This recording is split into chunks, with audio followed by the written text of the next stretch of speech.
जय हिंद एवरीवन।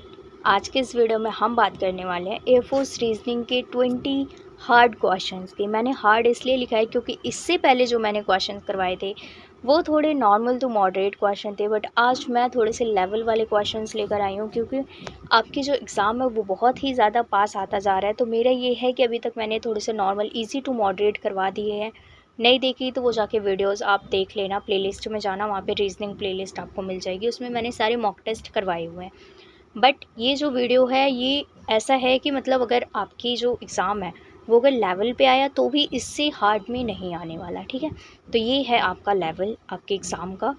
तो आज का जो हमारा फर्स्ट क्वेश्चन है वो क्या कहता है, नंबर सीरीज़ पर बेस्ड ये क्वेश्चन है। आप लोग देख रहे होंगे नंबर सीरीज़ में होता है कि आपको एक दूसरे से मिलाकर, अब यहाँ पे जो क्वेश्चन मार्क है आपको ये फाइंड करना है, ठीक है।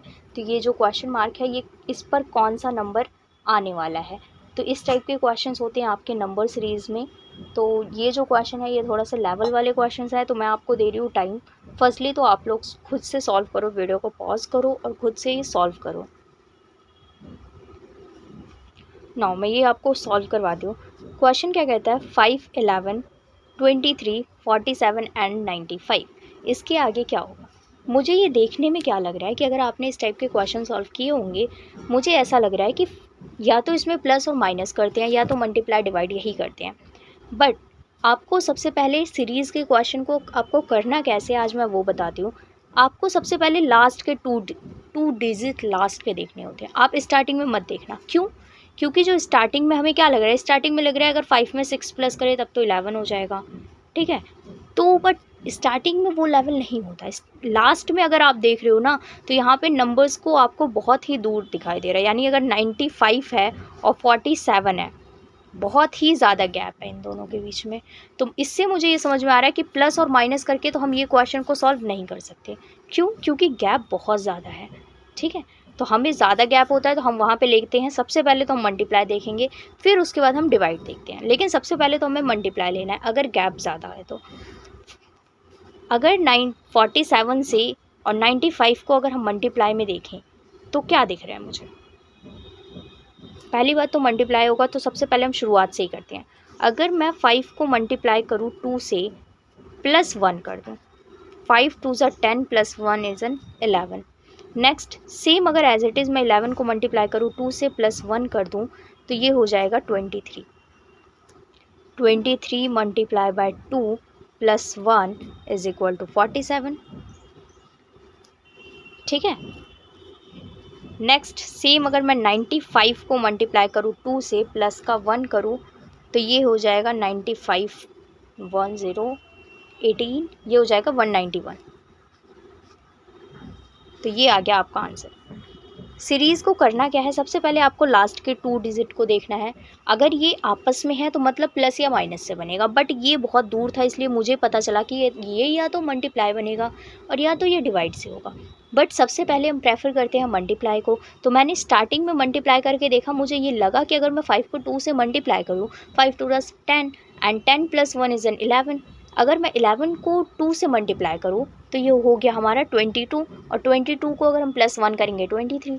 तो इसी हिसाब से अगर हम 95 को अगर हम मल्टीप्लाई करते हैं 2 से, इज़ इट 190, एंड उसके बाद अगर प्लस 1 करेंगे तो 191, राइट। तो हमारा आंसर हो जाएगा option number C is right. इस टाइप के सेम क्वेश्चन हार्ड लेवल भी यही आने वाला है आपके एग्ज़ाम का, ठीक है, इससे हार्ड नहीं आता है। नेक्स्ट बात करते हैं नंबर सीरीज़ की। Same question 2, 6, 12, 20, 30 and 42। इसमें मुझे क्या दिख रहा है,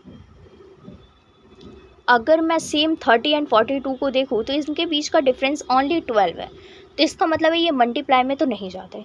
तो हम अगर इसको प्लस या माइनस करके देखें, 2 से 6 में जाने के लिए अगर मुझे 4 ऐड ऑन करना पड़ेगा, 6 से 12 में जाने के लिए मुझे 6 का ऐड ऑन करना पड़ रहा है, 12 से 20 जाने के लिए मुझे 8, 20 से 30 जाने के लिए मुझे 10 एंड यहाँ पे 12। ये मुझे क्या समझ में आ रहा है, हर चीज़ में +2 हो रहा है, +2 +2 +2 एंड +2। इसमें भी हम +2 करेंगे तो ये हो जाएगा 14, और अगर 42 को हम 14 से प्लस करते हैं तो ये आ जाएगा हमारा 56, ठीक है। तो आंसर सी हो जाएगा हमारा, सब में +2 किया गया है, ठीक है। मतलब 4 इसमें 4 का गैप, फिर 6 का, फिर 8 का, फिर 10 का, फिर 12 का एंड देन 14 का।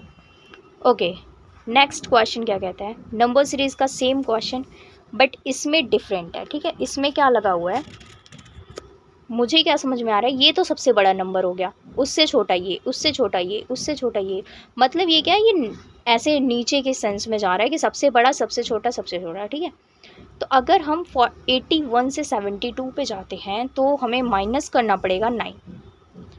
72 से अगर 63 पे जाते हैं फिर से 9, 63 से 54 पे जाते हैं फिर से 9, 54 से 45 पे जाते हैं फिर से -9। तो सेम एज इट इज़ हम वापस से माइनस का 9 करेंगे और आंसर आएगा हमारा 36, राइट। तो आंसर हो जाएगा हमारा 36, ऑप्शन नंबर सी। नेक्स्ट बात करते हैं एनालॉगी की। इसमें 7 का रिलेशन 56 से दिया हुआ है, तो 9 का रिलेशन किससे होगा। सबसे पहले हमें इस कोड को डिकोड करना है कि जो 7 है और जो 56 है ये बना कैसे। मुझे इसमें समझ में क्या आ रहा है कि अगर हम ऐसे देखें तो 7 और 56 का रिलेशन हो क्या सकता है। ये जितने भी एनालॉगी के क्वेश्चन है वो मल्टीप्लाई में जाते हैं, या तो स्क्वायर होता है या तो क्यूब होता है किसी का। ये तीन चीज़ याद रखना, सबसे पहले मल्टीप्लाई करना, अगर मल्टीप्लाई से बात नहीं बनती तो किसी का स्क्वायर होगा वो, और अगर स्क्वायर से भी बात नहीं बनती तो किसी का क्यूब होगा। बस यही तीनों चीज़ इसमें लगती हैं। ठीक है, तो बस इन्हीं तीनों चीज़ों को आपको कंफर्म करना होगा कि लगता क्या है इसमें। तो इससे देखकर जो मुझे समझ में आ रहा है कि अगर सबसे पहले हमें मल्टीप्लाई करना है, ठीक है, तो अगर मैं 7 का जो है वो मल्टीप्लाई करती हूँ मैं 8 से, तो 7 8 ज़ा 56, यानी ये डायरेक्टली 7 का जो मल्टीप्लाई है वो 8 से हो जा रहा है। यानी इसमें है क्या कि जो नंबर है ना उसके जस्ट अगला नंबर जो है उससे मल्टीप्लाई करना है। यानी अगर हम 9 को मल्टीप्लाई करते हैं 10 से, 9 10 ज़ा 90, और ये हमारे ऑप्शन में भी दिया हुआ है। तो इसमें था क्या कि बस 7 जो हमारा नंबर है उसको मल्टीप्लाई कर देंगे हम उसके नेक्स्ट नंबर से, एंड 9 को भी हम मल्टीप्लाई कर देंगे एज इट इज़ उसके नेक्स्ट नंबर से। ऑप्शन नंबर से इज राइट। नेक्स्ट बात करते हैं एनालॉगी के नेक्स्ट क्वेश्चन की। सेम इसमें भी है, अगर 13 को 182 लेकर आना है तो वो कैसे ला सकते हैं। फर्स्टली हम मल्टीप्लाई करके देंगे, तो 13 10 ज़ा तो 130 होता है। ठीक है, ये जाएगा 13 14 ज़ा 182। ठीक है, तो अगर आप 13 को 14 से मल्टीप्लाई करोगे तो ये आएगा 182। अगर सेम एज इट इज़ अगर हम 17 को 18 से मल्टीप्लाई करेंगे तो ये आएगा 56 306। आप मल्टीप्लाई करके देख लेना, 17 multiply by 18 is equal to 306। तो answer number C is right. इसमें ये क्वेश्चन मैंने इस टाइप से इसलिए रखा है क्योंकि ये एग्जाम में आ चुका है। उसमें ये होता है कि बस जो नंबर है ना उसके जस्टली जो अगला वाला नंबर है उससे मल्टीप्लाई करके हमारा आंसर आता है। ठीक है, तो ये एक टाइप आपका एनालॉगी में कवरअप हो चुका है। नेक्स्ट हम बात करते हैं कोडिंग एंड डिकोडिंग की। इसमें मुझे क्या दिख रहा है कि कैट जो है वो DBU लिखा गया है, तो same as it is fish को क्या लिखा जाएगा। तो कैट से मुझे समझ में आएगा, C पे D जाना है तो +1, A से B +1, T से U +1। तो सेम हमें नॉर्मल कर देना है, F से +1 जाना है तो G, I से अगर हमें +1 जाना है तो IJ, S से अगर हमें +1 जाना है तो ST, H +1 I, JGTI। ठीक है, तो ये हो जाएगा option number A is right, GJTI। तो इसमें सब में +1 करना था। नेक्स्ट बात करते हैं कोडिंग डिकोडिंग के नेक्स्ट क्वेश्चन की। इसमें क्या कहता है कि जो दिल्ली है उसे अगर हम 38 लिखते हैं तो इंडिया को क्या लिखेंगे। तो सबसे पहले हमें पता चलना चाहिए कि दिल्ली जो है उसे 38 लिखा कैसे गया। इस टाइप के क्वेश्चन में सिर्फ एक चीज़ें होती है कि या तो एक तो होता है जैसे जो दिल्ली लिखा हुआ है ना इसको 5 लिख देगा वो, क्योंकि 3 2 इसके नंबर्स जितने होते हैं ना उसको लिख देता है कि इसके अल्फ़ाबेट जितने हैं वो लिख दिया 5। तो एक तो इस टाइप का क्वेश्चन आता है, एक आता है इस टाइप का जो कि मैंने लिया हुआ है कि जैसे दिल्ली को 38 लिखा कैसे। तो सबसे पहले आपको पता है कि जो दिल्ली है वो D जो है वो 4 पे आता है। नेक्स्ट अगर मैं बात करूँ E जो है वो 5 पे आता है, L जो है वो 12 पे आता है। नेक्स्ट अगर मैं बात करूँ H 8 पे आता है, और I जो है सॉरी आई जो है वो 9 पे आता है। तो जो ये दिल्ली के जो प्लस में अगर इसके सारे वर्ड्स को हम करते हैं तो ये आ जाएगा हमारा 38। यानी इसमें क्या है कि जितने भी अल्फ़ाबेट हैं उनके जो नंबर्स हैं उनको एड ऑन करके हमें लेकर आना होता है, ठीक है। तो ये प्लस करने पर 38 आ जाएंगे। तो एज इट इज़ अगर हम इंडिया की बात करें तो आई जो है वो 9 पे आता है, एन 14 पे आता है, डी 4 पे आता है, एंड देन आई जो है वो 9 पे आता है, ए 1 पे आता है। तो अगर हम इसको प्लस करते हैं तो 9 9 18 19 36 37, तो हमारा जो आंसर आ जाएगा वो आ जाएगा 37, यानी option number B is right.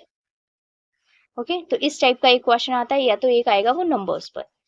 Okay, next बात करते हैं ब्लड रिलेशन, एंड ये क्वेश्चन बहुत ही ज्यादा इंपॉर्टेंट है, वो इसलिए क्योंकि same as it is question आपके एग्जाम में आने वाला है। जिस लड़की एक व्यक्ति ने कहा, कोई एक व्यक्ति है वो कह रहा है कि जिस लड़की से मैं बात कर रहा हूँ वह मेरी माँ के इकलौते बेटे की बेटी है, तो वह लड़की का उस व्यक्ति से क्या संबंध है। चलो मैं आपको अच्छे से समझाती हूँ कि आपको एग्जाम में करना कैसे है इस क्वेश्चन को। एक व्यक्ति ने कहा, कोई एक इंसान है वो कह रहा है कि जिस लड़की से मैं बात कर रहा हूँ, यानी दो पर्सन है। मैं चलो आपको सबसे पहले तो मैं डायग्राम बताती हूँ, ठीक है।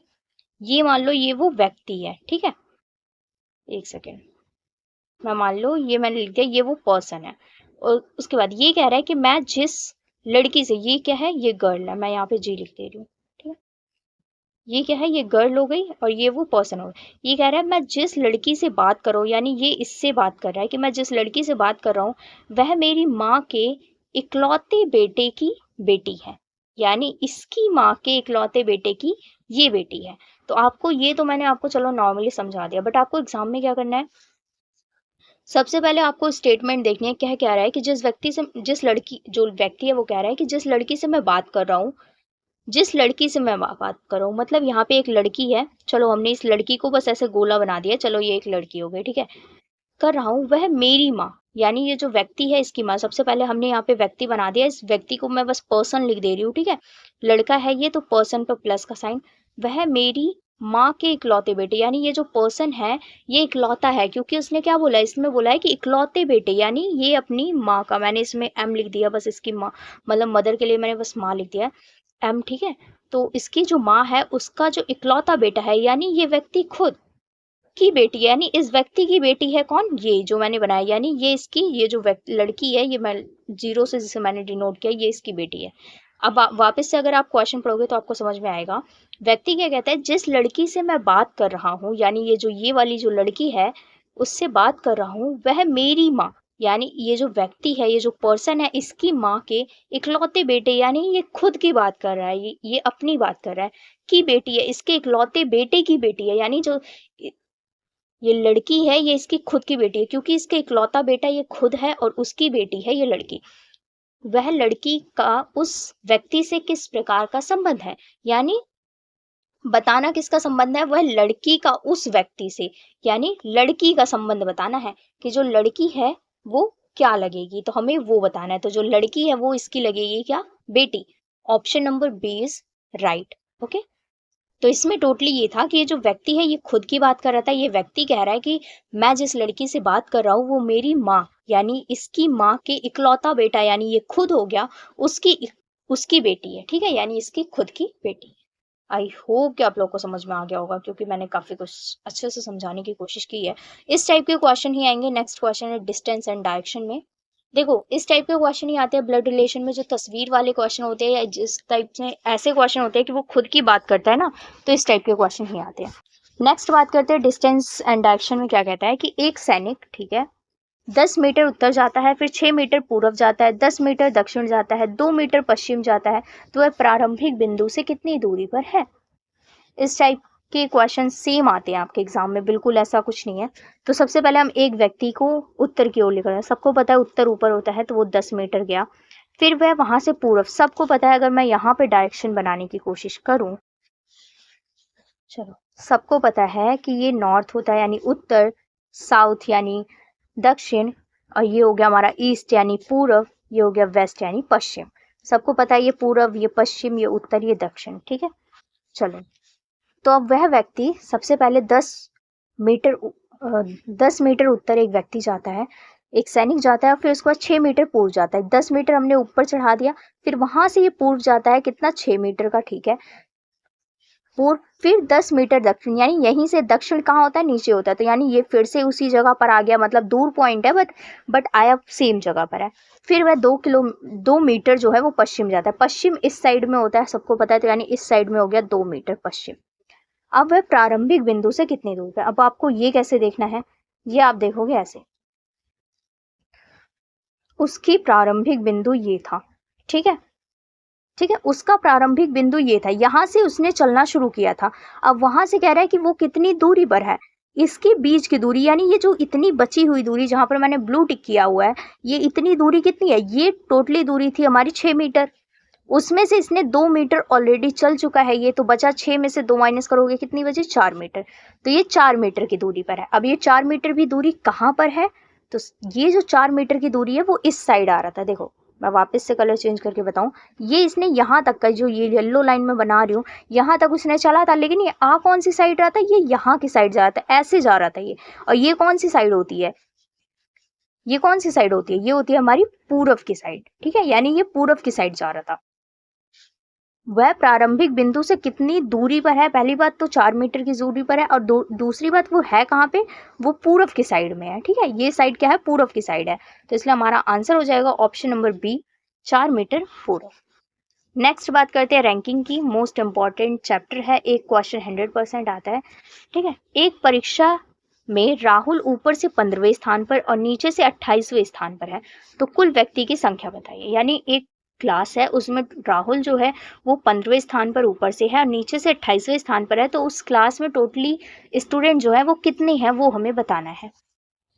इसका एक फॉर्मूला होता है, सिंपल सा फॉर्मूला, वही सब में यूज होता है, टोटल स्टूडेंट, ठीक है, total student is equal to top के स्टूडेंट प्लस बॉटम, ठीक है, और फिर उसके बाद माइनस का 1, यानी अगर मैं इसे लिखना चाहूं तो t is equal to top plus में बॉटम माइनस का 1, ठीक है, ये है इसका फॉर्मूला। अगर आपने ये फॉर्मूला याद कर लिया तो आप रैंकिंग का कोई भी क्वेश्चन हो आप इजीली चुटकियों में सॉल्व करने वाले हो, ठीक है। तो अब इसी जो हमारा फॉर्मूला है इसी को यूज करते हुए हम अपना आंसर निकालते हैं। सबसे पहले हम लिखेंगे formula t is equal to top plus में बॉटम माइनस का 1। क्या कहता है कि एक परीक्षा में राहुल ऊपर से 15वें स्थान पर, यानी वो टॉप से 15वें स्थान पर है, प्लस में बॉटम से 28वें स्थान पर है, हमें माइनस करना है 1, तो अगर हम इसको प्लस करते हैं तो ये हो जाता है हमारा 43, माइनस का 1 करेंगे तो ये आ जाएगा हमारा 42, दैट इज योर आंसर, ठीक है। तो ये हमारा जो आंसर हो गया वो हो गया 42। तो हमने बस टॉप की रैंक और बॉटम की रैंक को प्लस किया, माइनस का 1 करते हैं। अब ये माइनस का 1 होता क्यों है, ये इसलिए होता है क्योंकि राहुल को हमने 15 में जो कि वो टॉप में है उसमें भी गिन लिया, और जो कि वो बॉटम में है 28 नंबर पर वो भी हमने गिन लिया है, तो इसलिए यहाँ पे राहुल ना 2 बारी गिन उठता है, ठीक है, तो इसलिए हमें एक बारी माइनस करना होता है। बहुत इजी फॉर्मूला है, आप इजीली इसे कर सकते हो। नेक्स्ट एक क्वेश्चन कंफर्म है, मैथमेटिकल ऑपरेशन, जो कि बोर्ड मास पर बेस्ड होता है, सो सिंपल क्वेश्चन आता है, इतना इजी कि आप बस कर जाओगे, लेकिन ये तब कर जाओगे जब आपको ये जो साइन देते हैं ना ये लोग, वो अगर आप ध्यान में रखोगे तो। विदाउट साइन कर रहे हो तो बिल्कुल खत्म है, ठीक है, बहुत कंफ्यूजन में होता है, तो इसमें करना क्या होता है, आपको साइन चेंज करना होता है। तो फर्स्टली आपके पास ये एक इक्वेशन दी हुई है, इसमें आपको ये साइन वगैरह पुट करना है एंड देन आपको इसे सॉल्व करना है। कहता क्या है कि प्लस का अर्थ है मल्टीप्लाई, यानी जो प्लस है उसका अर्थ है मल्टीप्लाई, माइनस का अर्थ है डिवाइड, मल्टीप्लाई का अर्थ है प्लस एंड डिवाइड का जो अर्थ है वो है माइनस। तो अब आपको इस इक्वेशन को सॉल्व करनी है। तो सबसे पहले तो आप इस टाइप से, अगर आपके जैसे कंप्यूटर पर आपका एग्जाम होगा बट आपका ये है कि ज़्यादा टाइम नहीं होता तो आप लिख नहीं सकते हो, बट ठीक है चलो हम सॉल्व करते हैं। सबसे पहले हम एज इट इज़ लिखेंगे, 18 लिखा हुआ है ना यहाँ पे, 18 का हमने 18 लिख दिया। अब यहाँ पे साइन क्या है, प्लस का, अब हमें देखना है प्लस चेंज किस में हुआ है, प्लस चेंज हुआ है मल्टीप्लाई में, तो हम 18 के बाद क्या लिखेंगे, हम यहाँ पे कर देंगे मल्टीप्लाई, ओके। नेक्स्ट है 6 का एज इट इज लिखेंगे, माइनस किस में चेंज हुआ है, माइनस चेंज हुआ है डिवाइड में, ठीक है। नेक्स्ट है 3, मल्टीप्लाई किस में चेंज हुआ है, ये हुआ है प्लस में, ये देखो, तो यहाँ पे हमने 3 + 4, डिवाइड चेंज हुआ है हमारा माइनस में, माइनस का 5, ये बन गई हमारी इक्वेशन। इसे बहुत ही ज़्यादा आप शांति से करना, इसके बाद तो कैलकुलेशन बहुत ईजी है, डायरेक्टली आपको 8 किया आपने सबसे पहले हम क्या करते हैं, बोर्ड मास अगर नहीं आता तो आप एक बारी देख लेना। बोर्ड मास में सबसे पहले आप ब्रैकेट सॉल्व करोगे, फिर डिवाइड को सॉल्व करना होता है, ठीक है, ब्रैकेट डिवाइड फिर मल्टीप्लाई फिर प्लस माइनस, ठीक है। तो सबसे पहले हमारे इसमें ब्रैकेट तो है नहीं, तो सबसे पहले हम डिवाइड सॉल्व करेंगे। 3 2 ज़ा 6 प्लस में 4 माइनस का 5। अब हम करेंगे मल्टीप्लाई, क्योंकि अगर आप बोर्ड मास का यूज़ नहीं करोगे तो फिर इसमें आप गलत कर दोगे, ठीक है, आपसे इक्वेशन भी नहीं सॉल्व हो पाएगी। इस टाइप के क्वेश्चन आते हैं। तो 18 2 ज़ा 36 प्लस का 4 माइनस का 5, तो ये हो जाएगा हमारा 40 माइनस का 5 करें। हम जब 40 में से 5 को माइनस करेंगे तो आएगा हमारा आंसर 35, ठीक है। तो इजी सा क्वेश्चन एज इट इज़ आपके एग्जाम में आने वाला है क्वेश्चन, तो बहुत ही सिंपल होता है, बस आपको कैलकुलेशन ध्यान में रखनी होती है। Option number A is right. Okay, अब हम नेक्स्ट बात करते हैं सिलोजिज्म की क्वेश्चंस, ठीक है, यानी जो कथन और कारक वाले जो क्वेश्चंस होते हैं ना, वो है कथन और निष्कर्ष वाले क्वेश्चन। और मतलब इजी सा क्वेश्चन है, ऐसा कुछ है नहीं इसमें, बट ये है कि काफ़ी बार ऐसे प्रॉब्लम्स भी हो जाती है। एक आध क्वेश्चन आ भी जाता है कभी शिफ्ट में, कभी नहीं भी आता, तो मैं डेफिनेटली नहीं कह सकती कि आएगा ये क्वेश्चन। क्या कहता है कि सभी सोल्जर्स डिसिप्लिन्ड है, ठीक है, कुछ डिसिप्लिन्ड लोग एथलीट्स हैं, कोई एथलीट मतलब आलसी नहीं है, कोई भी जो एथलीट है वो आलसी नहीं है। तो क्वेश्चन में हमें ये 4 ऑप्शंस दिए गए हैं, तो हमें ये सबसे पहले इसको तो बनाना पड़ेगा, ठीक है। जैसे वेन डायग्राम आप लोगों ने किया होगा ना, सेम एज इट इज़ ये क्वेश्चन होता है। सबसे पहले कहता है कि सभी जितने भी सोल्जर्स हैं वो सारे डिसिप्लिन्ड हैं, तो हम सबसे पहले यहाँ पे बना देते हैं एक सोल्जर्स, ये सोल्जर्स हो गए, ठीक है, एस लिख दिया मैंने। और फिर उसके बाद ये कितने हैं, ये सारे जितने भी सोल्जर्स हैं, एक सेकेंड थोड़ा सा बड़ा बनाते हैं, जितने भी सोल्जर्स हैं ये सारे डिसिप्लिन्ड हैं, डी लिख दिया मैंने, ठीक है। उसके बाद कहता है कुछ डिसिप्लिन्ड एथलीट्स, कुछ डिसिप्लिन्ड जो लोग हैं वो एथलीट हैं, ठीक है। तो यानी सोल्जर्स का हमें नहीं बताया, तो हम सिर्फ डिसिप्लिन को ऐसे कट करके यहाँ पे ए लिख देंगे, एथलीट है, यानी कुछ डिसिप्लिन लोग क्या हो गए, एथलीट भी बन गए। नेक्स्ट है कोई एथलीट आलसी नहीं है, कोई भी एथलीट आलसी नहीं है। इसका मतलब क्या कहता है कि आलसी अलग से बनेगा, क्योंकि इसमें आलसी का टच नहीं किया। मतलब यहाँ पे मैंने आलसी को हम लेज़ी लिखते हैं ना इंग्लिश में, मैं यहाँ पे बस एल लिखने की कोशिश करूँगी, ये मैंने एल लिख दिया, ठीक है, लेज़ी समझ जाना आप लोग। कोई भी जो एथलीट है वो लेज़ी नहीं है, बट लेज़ी का संबंध किसी सोल्जर से नहीं दिखाया, कोई डिसिप्लिन से लेज़ी का संबंध नहीं दिखाया, ठीक है। अब देखो निष्कर्ष क्या कहता है। सबसे पहले आपको ये बनाना पड़ेगा, कुछ डिसिप्लिन लोग आलसी नहीं हैं।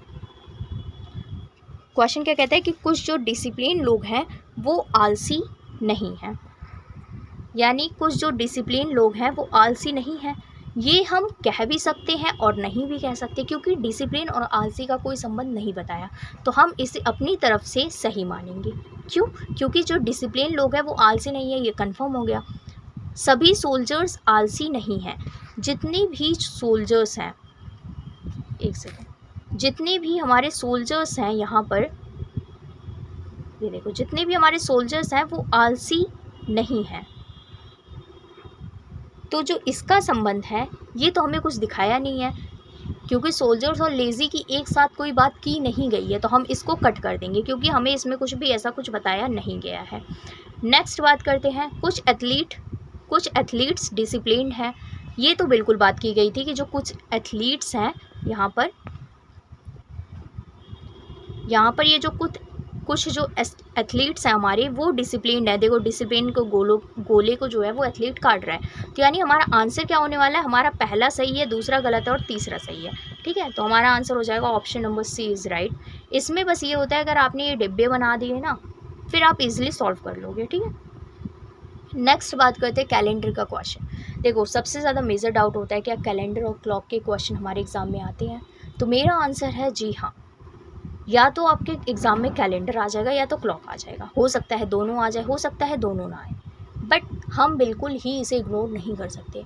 मेरे एग्ज़ाम में आया था कैलेंडर का क्वेश्चन और मैंने किया भी था, ठीक है। तो मैं अभी आपको बता दूं कि मैं एक ऐसी, चलो मैं लास्ट में बताऊंगी आपको एक ऐसी बात जो कि आपके एग्ज़ाम के पॉइंट ऑफ व्यू से मोस्ट इंपॉर्टेंट होगी। तो पहले हम सारे क्वेश्चन सॉल्व कर लेते हैं एंड देन मैं आपको मोस्ट इंपॉर्टेंट जितना एक ऐसे टिप्स या एक अपनी ऐसी चीज़ें बताऊँगी जो कि आप एग्ज़ाम में करने वाले हो और जो चीज़ें मैं आपको प्रोवाइड करवाने वाली हूँ आगे, ठीक है।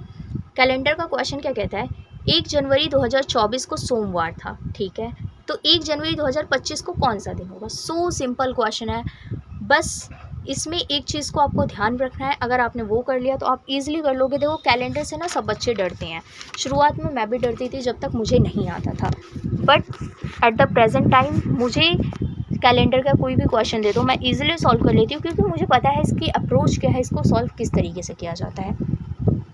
सबको इसमें क्वेश्चन में क्या कहता है, 1 जनवरी हमने सबसे पहले लिख दिया, मैंने जैन लिख दिया। 1 जनवरी को क्या है, 2024 है, सॉरी मतलब 1 जनवरी 2024 को सोमवार है सब। और फिर 1 जनवरी 2025 को क्या होगा, हमें ये फाइंड करना है, ठीक है। तो 1 जनवरी 2024 से 1 जनवरी 2025 के बीच में 1 साल आता है, ठीक है।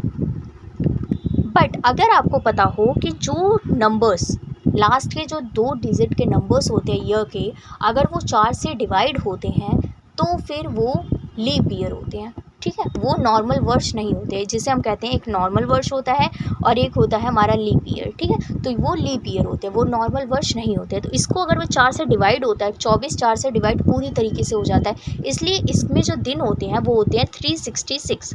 लीप ईयर में जो दिन होते हैं वो होते हैं 366, और जो नॉर्मल डेज होते हैं वो नॉर्मल ईयर्स होते हैं उसमें 365 होते हैं। तो लीप ईयर में 366 डेज हैं। तो वैसे तो इन दोनों के बीच में 1 दिन का गैप आ रहा है, बट ऐसे 2 दिन का गैप हो जाएगा, क्योंकि 2024 का जो साल है वो 366 दिन का होता है। तो यहाँ पे हमें बस एड ऑन इसमें 2 दिन और कर देना है।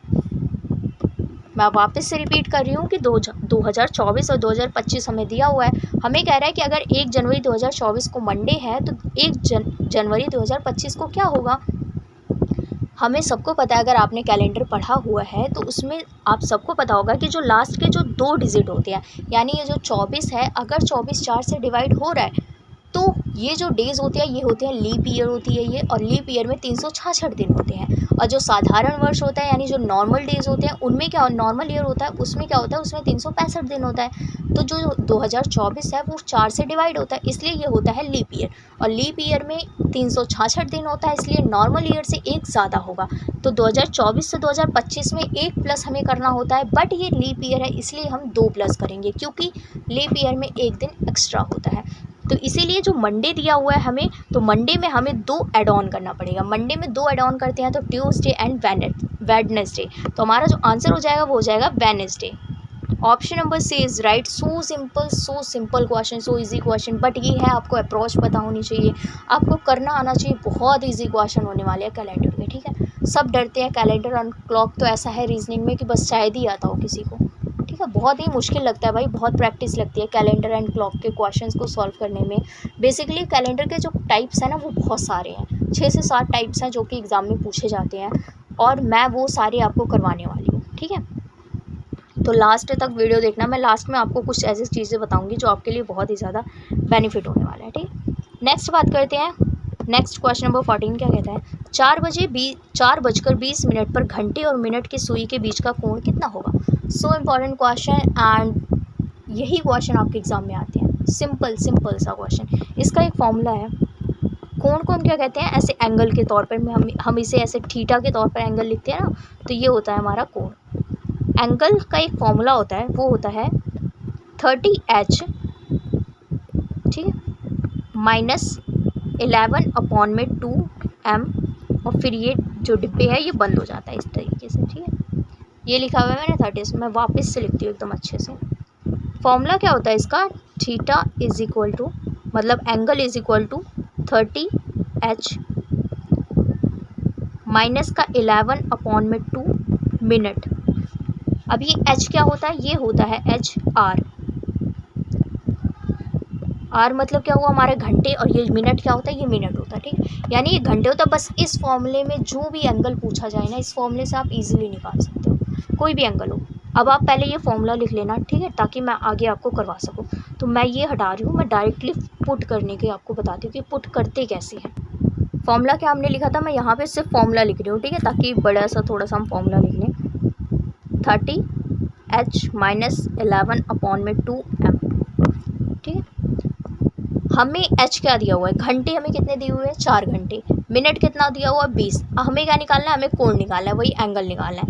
तो बस हमें सीधा क्या करना है, 30 मल्टीप्लाई बाय हम 4 करेंगे। क्यों, क्योंकि जो हमारे घंटे क्या दिए हुए हैं, 4 घंटे। यहाँ पे देखो ये हमारा 4 घंटे दिए हुए हैं ना, हम h की जगह क्या लिखेंगे, 4 - 11/2 मिनट क्या दिया हुआ है हमें 20, तो हम यहाँ पे डायरेक्टली क्या पुट करेंगे 20। अब बस आपको ये सॉल्व करना है, ये मल्टीप्लाई में होगा ना क्योंकि यहाँ पे कोई साइन नहीं है, तो डायरेक्टली आप 2 को 10 से मल्टीप्लाई कर दोगे। उसके बाद अगर 30 को अगर आप 4 से मल्टीप्लाई करते हो तो ये हो जाएगा 120 माइनस 11 मल्टीप्लाई बाय 10, ये बचा आपके पास।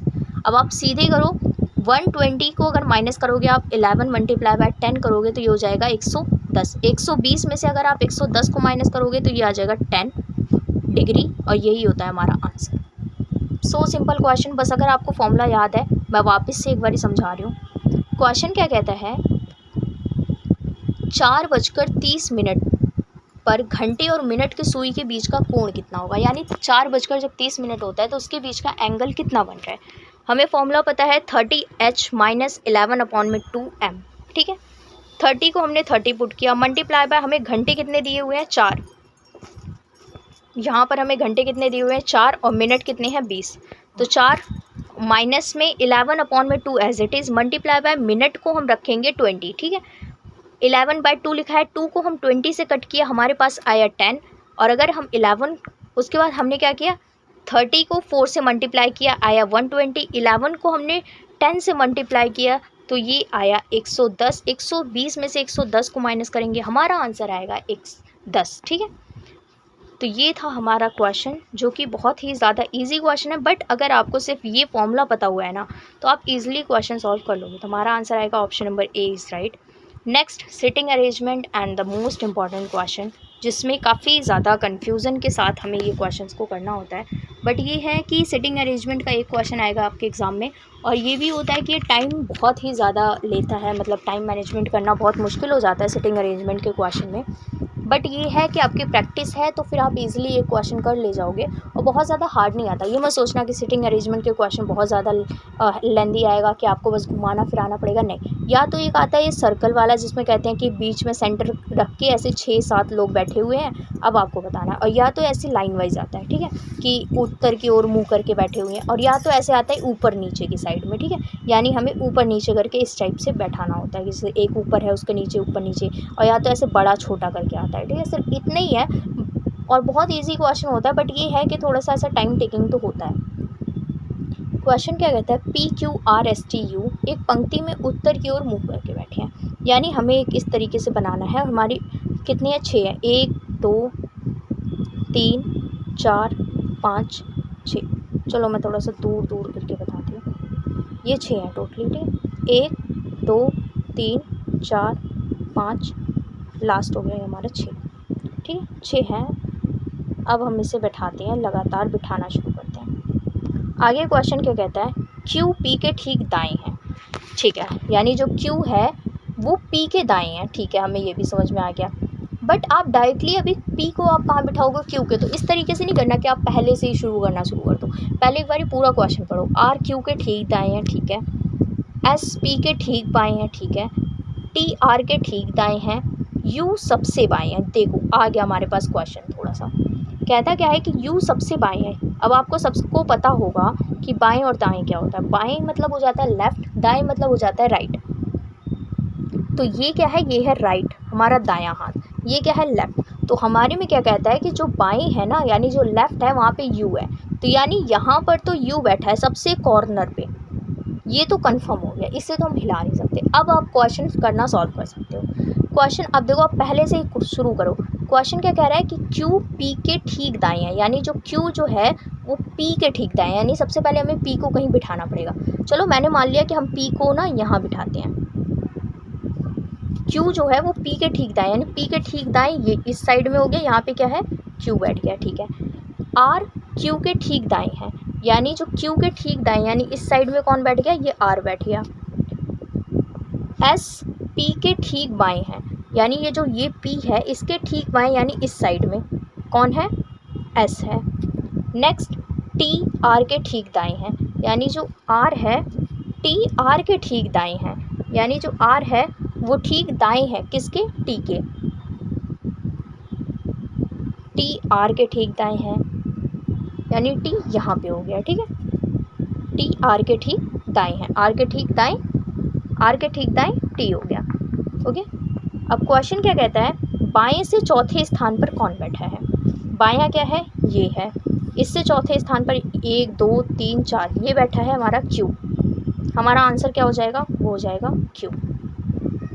बहुत सिंपल क्वेश्चन आता है, मैंने भी डायरेक्टली अभी आपके सामने कर दिया है। इसमें ये है कि बस आपको ईजिली अगर आप एक कॉर्नर को अगर आप पकड़ लेते हो ना, अगर अभी आपने शुरू से किया होता क्वेश्चन नहीं हो पाता। बट मैंने क्या देखा कि यू सबसे बाएं है, तो इसका मतलब है कि यू को हम छेड़ नहीं सकते हैं। तो जब यू को हिला नहीं सकते तो उसके बाद तो आप आगे पीछे करके लगा लोगे।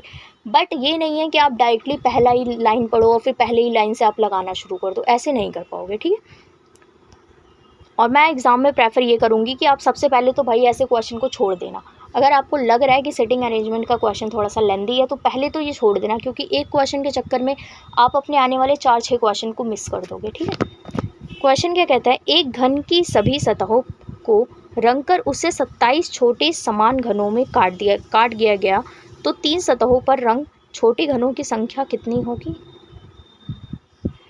एक सेकेंड आराम से पढ़ते हैं। एक घन की सभी सतहों को मिलाकर 27 छोटे समान घनों में काट दिया गया। घन मतलब हो गया क्यूब, यानी जो हमारा क्यूब है उसे टोटली 27 टुकड़ों में काट दिया, छोटे छोटे। ठीक, 3 सतहों पर रंग वाले छोटे की संख्या क्या होगी।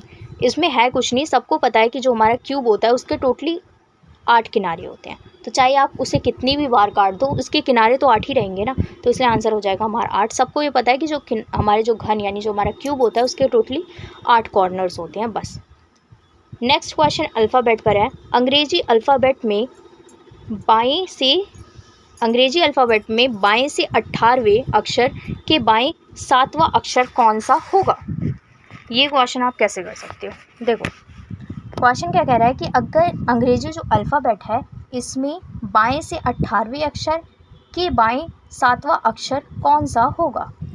अगर आपको अल्फ़ाबेट्स के बारे में पता हो, ए से लेकर जेड तक इस टाइप से हमारी अल्फ़ाबेट होती है। ये क्या होता है, ये लेफ़्ट साइड होता है और ये होता है राइट साइड। यानी जो अल्फ़ाबेट्स होती है हमारी, यानी ए बी सी डी से लेकर एक्स वाई जेड तक, ये लेफ़्ट टू राइट जाती है, ठीक है। और जो अल्फ़ाबेट के जो इस टाइप के क्वेश्चन होते हैं इसमें सिर्फ एक चीज़ हमेशा ध्यान रखना, जब भी हमारा लेफ़्ट, अगर हमारा लेफ़्ट और राइट है, यानी जो आपके दो ऑप्शंस दिए गए हैं यहाँ पे, जैसे यहाँ पे क्या है, बाएं से 18वें अक्षर और बाएं के 7वां अक्षर होगा। अगर लेफ़्ट राइट है तो ये हमेशा प्लस होता है, लेफ़्ट है तो ये हमेशा माइनस होगा, ठीक है।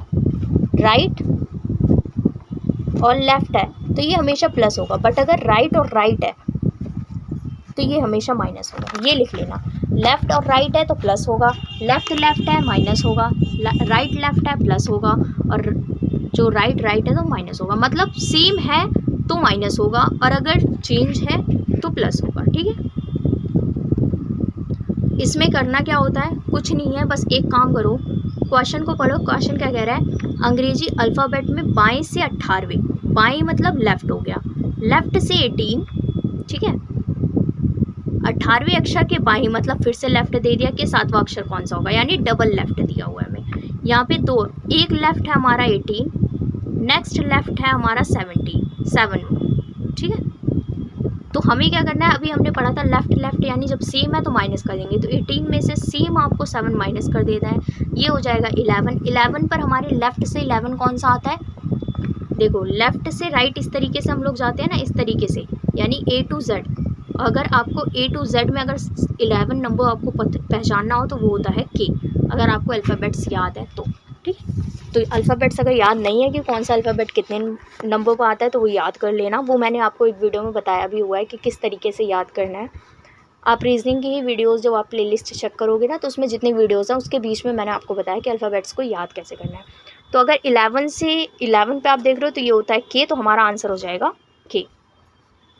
ईजी सा क्वेश्चन है, इसमें करना कुछ नहीं होता, इसमें बस ये होता है कि जैसे अगर आपका लेफ़्ट दिया हुआ है तो आप माइनस कर दोगे, राइट दिया हुआ है तो आप माइनस कर दोगे, अगर लेफ़्ट राइट दिया हुआ है तो प्लस कर दोगे, अगर राइट लेफ़्ट दिया हुआ है मतलब अगर अपोजिट है ना तो प्लस है, और अगर सेम है तो माइनस हो गया, ठीक है।